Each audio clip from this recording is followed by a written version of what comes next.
Kunassa est mon nom gaélique. Bonaparte, mon prénom. Et mon pays natal, c'est l'Irlande. Je naquis en pleine nuit au fond de la maison. Mon père ne s'attendait pas à me voir car c'était un homme modeste qui ne comprenait pas très bien les événements de la vie. Mon petit crâne chauve le stupéfia tellement qu'il faillit quitter ce monde au moment où j'y entrais. Et c'est vraiment dommage qu'il ne l'ait pas fait. Car la vie ne lui réserva plus tard que des souffrances qui le minèrent, le brisèrent et le privèrent de sa santé pour le restant de ses jours. On dit que ma mère non plus ne s'attendait pas à me voir. On murmurait même que ce n'était pas elle qui m'avait mis au monde, mais une autre femme. Mais tout cela n'est que racontard de voisins, mais ne peut être vérifié maintenant que tous les voisins sont morts et qu'on ne reverra plus leur pareil. Je n'ai jamais porté les yeux sur mon père avant d'avoir grandi. Mais tout cela est une autre histoire et j'en parlerai plus tard dans cet écrit. Today the struggle carries on. I wonder will I live so long to see the gates being opened on a people and their freedom, a people and their freedom. Le vieux regarda la maison et secoua la tête. Ce qu'il y a chez nous, dit-il, ce n'est pas le feu, mais un sale cochon. Ce n'est pas de la fumée qui s'échappe de la maison comme tu le crois, Martin, mais de la vapeur de porc. Je n'aime pas beaucoup cette vapeur, dit Martin. Elle n'est pas très saine, dit le vieux. Martin réfléchit un instant avant de poser sa question. Ce cochon est ton préféré et tu ne voudrais pas l'égorger et l'enterrer, n'est-ce pas? Tu es dans le vrai, Martin. Si c'est ainsi, dit-il, je vais vous aider.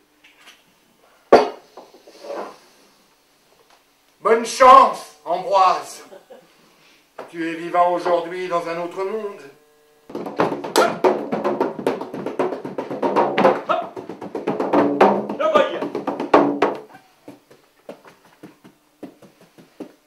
Le maître s'appelait Amergin Olunassa. Il était de grande taille, sombre, maigre, souffroteux, l'air tranchant. Les os de son visage sévère saillaient sous sa peau jaunie.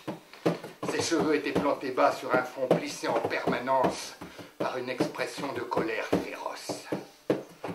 Il n'avait d'égard pour personne. Il nous rassembla tous dans la maison d'école, petite crèche laide, où la pluie dégoulinait le long des murs. Tout y était humide.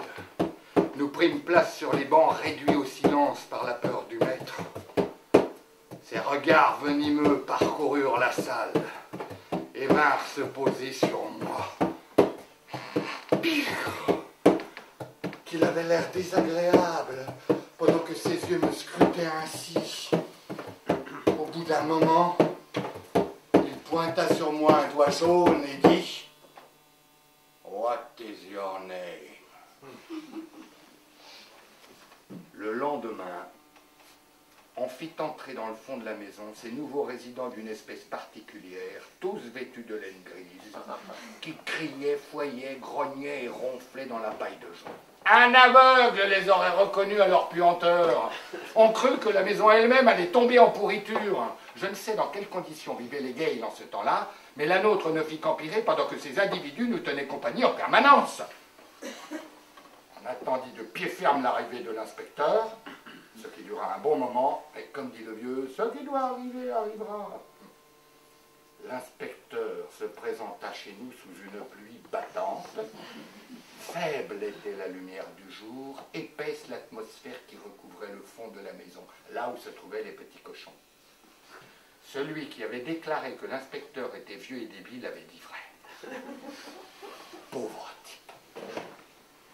Il était anglais, maigre, revêche, voûté, sans un brin de santé à vous proposer, le pauvre homme.